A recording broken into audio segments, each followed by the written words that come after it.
Ya hace algunos años atrás, en esa época en la cual iniciamos nuestra vida adulta y comenzamos a construir un hogar, recuerdo que me levanté muy temprano, aún estando oscuro. El vecino me ofreció llevarme hacia el lugar a donde me dirigía y me vio pensativo.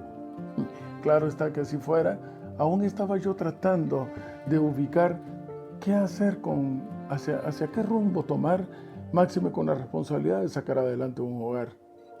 A lo cual recuerdo el consejo que me dio y me dijo lo siguiente: Carlos, cuando encuentres qué es lo que más te gusta hacer, a eso dedícate, porque lo harás bien. La pregunta es, ¿carga o placer? ¿Carga o privilegio? En la vida cristiana, Dios nos llama a una misión. Esta puede ser una carga o un privilegio dependiendo de cuál sea tu intimidad con el Señor. Pues bien, durante esta semana quiero decirles que estoy emocionado porque me gusta mucho el tema, dado que no es algo que podemos simplemente desarrollarlo en la teoría. Para que cause efecto, tiene necesariamente que ser experimentado en nuestra vida. Así que vayamos al estudio de esta semana. Un llamado de Dios a una misión.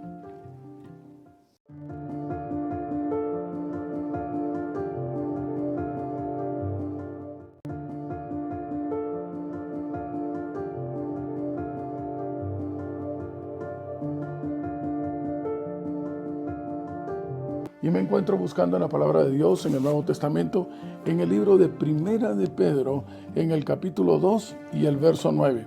Saben ustedes, este texto con muchísima frecuencia lo hemos estado utilizando y me encanta porque llego a la conclusión de que prácticamente es el resumen de la misión que es dada de Dios para nosotros y que es la misma, que todos tenemos la misma misión. Y dice la palabra de Dios en Primera de Pedro, capítulo 2, verso 9. Mas nosotros somos linaje, lo voy a personalizar, somos linaje escogido, real sacerdocio, nación santa, pueblo adquirido por Dios, para que anunciemos las virtudes de aquel que nos llamó de las tinieblas a su luz admirable. Las características básicas y directas de hacia cuál es nuestra misión. Déjenme compartir con ustedes una anécdota. Hace ya casi 20 años, estando en una situación bastante familiar, bastante triste, problemática debido a una enfermedad, recuerdo que dispuse hacer pactos con Dios y establecer la conducta y las decisiones de mi vida en base a eso, a pactos con Dios, a lo que se impresionara mi corazón de primera entrada. De esta cuestión, entre tantos pactos, uno que establecí con Dios fue que siempre que me invitaran a poder compartir la palabra de Dios en una campaña o en algún lugar, siempre mi respuesta sería positiva. Entre tantos lugares, recuerdo uno en especial, El Progreso. Esta aldea, porque era realmente muy pequeña, solo tenía una calle en el centro. Esta aldea, la aldea del Progreso, se encuentra a las orillas de un río bastante grande y ancho, el río Coatzacoalcos, en el estado de Veracruz, México. Para poder llegar allí, en aquella época, hace casi cerca de 16 años, era en un camino de terracería y saltando en la parte de atrás del vehículo iba yo en un pickup y cuando llegamos para poder atravesar el río, en México le llaman a este tipo de barcaza que lleva los vehículos panga. Yo me iba preguntando, pero ¿y qué estoy haciendo aquí? A mis 40 y tantos años, ¿qué ando haciendo yo saltando aquí todavía? Más fuertes fueron mis interrogantes de qué estaba yo haciendo por allí cuando llegué a la aldea y vi lo pequeño del lugar, apenas un poblado incipiente. Y recuerdo que cuando me llevaron al dormitorio me dijeron, atención, mantenga su vista siempre hacia abajo, cuidado con las serpientes y los alacranes. ¿Qué estoy haciendo yo acá? Sin darme cuenta, y ahora lo sé, fue el inicio de una gran lección. No preguntes por qué estás allí. Simplemente confía en que Dios te llevó. ¿Qué semana tan extraordinaria, llena de bendiciones. Tuve la oportunidad de conocer a un terrateniente, no se me olvidan sus apellidos, se llamaba Rosas Armas. Este hombre pues tenía a su disposición a todos sus hijos ya casados y simplemente dispuso que todos tenían que entregarle su vida al Señor. Arma Rosario, perdón. Y recuerdo de que ese fin de semana, pues todos se bautizaron. Poco a poco fui aprendiendo entonces de que en la relación tan íntima que tú tienes con Dios, Él simplemente aprendes a confiar en que Él sabe por qué y hacia dónde vas. Para eso quiero pedirles entonces que por favor me acompañen al libro en el capítulo de la fe, así es conocido, es el libro de Hebreos en el capítulo 11 y el verso 27. Hebreos capítulo 11 y verso 27. Y la palabra de Dios dice: por la fe dejó a Egipto, no temiendo la ira del rey, porque se sostuvo como viendo al invisible. ¡Qué fe!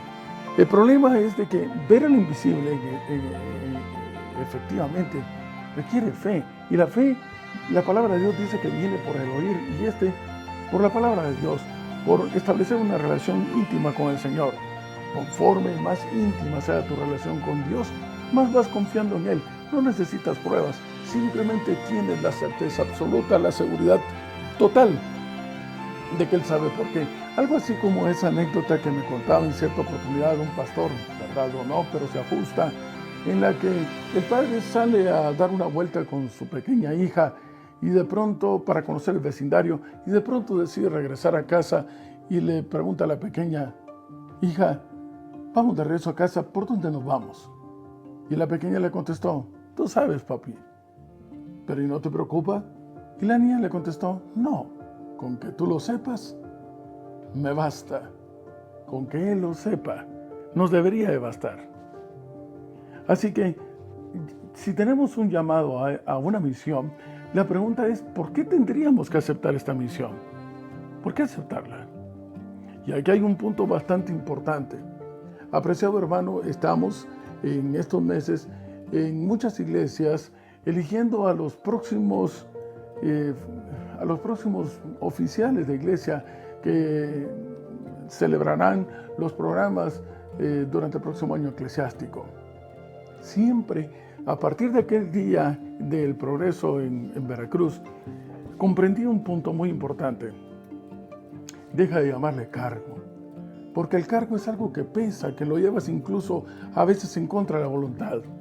Cuando consideramos que el servicio dentro de la iglesia, el servicio para la obra, es un privilegio, lo haremos lo mejor posible, sin esperar ni reconocimiento, ni mucho menos una remuneración, porque todo es para la gloria de Dios, poder tener la oportunidad que los ángeles quisieran tener, en donde simplemente somos colaboradores de una obra extraordinaria, sumamente sagrada, una obra de consecuencias eternas, la obra de Dios y de la restitución del ser humano a volver a ser llamados hijos de Él. ¡Qué gran privilegio! Pues esta misión puede aceptarse únicamente por dos razones, y son un interés personal. Una, por un salario, en cuyo caso se convertirá en una carga.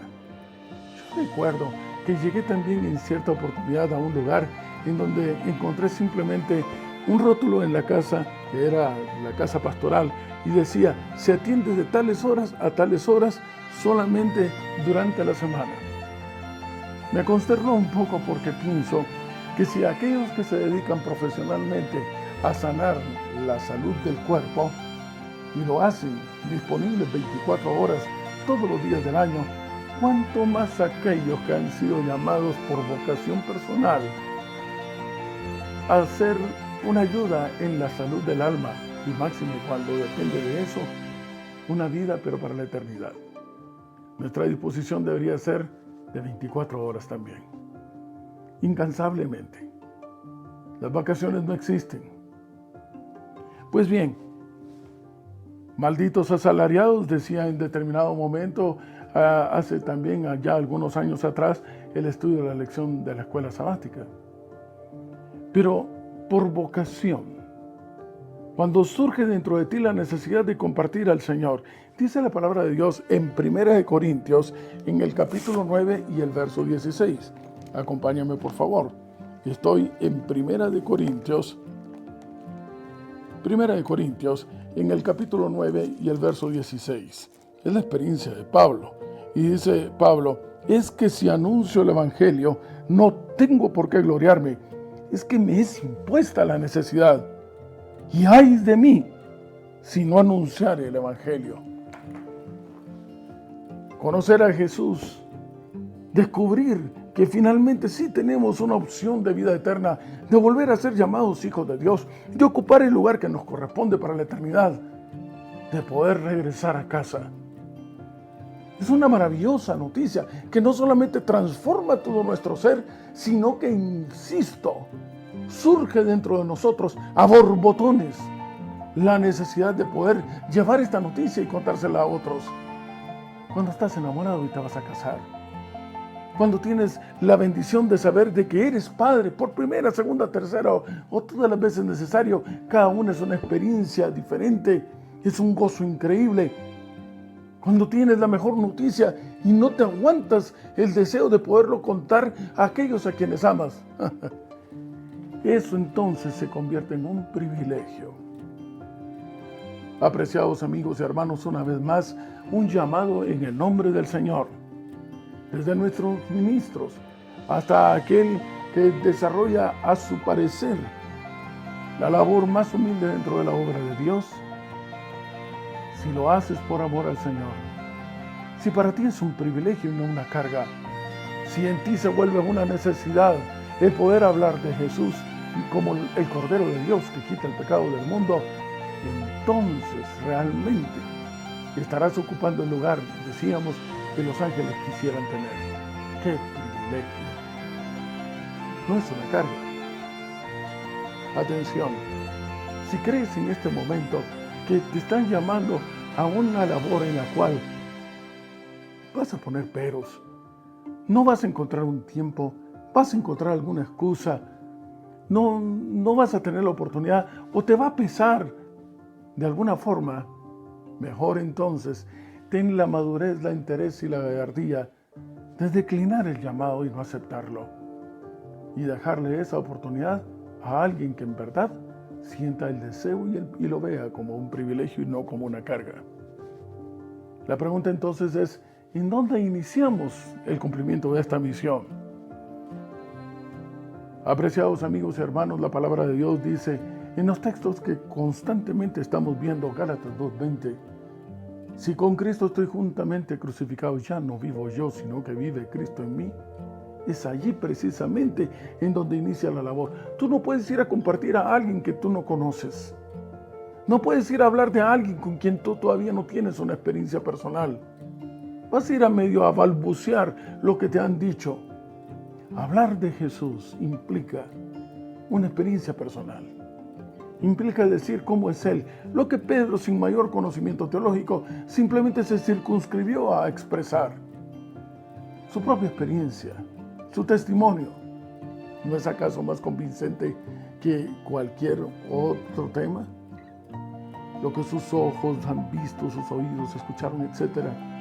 Su propia experiencia. Así que la unidad de la iglesia comienza en la unidad entre Dios y yo, personal.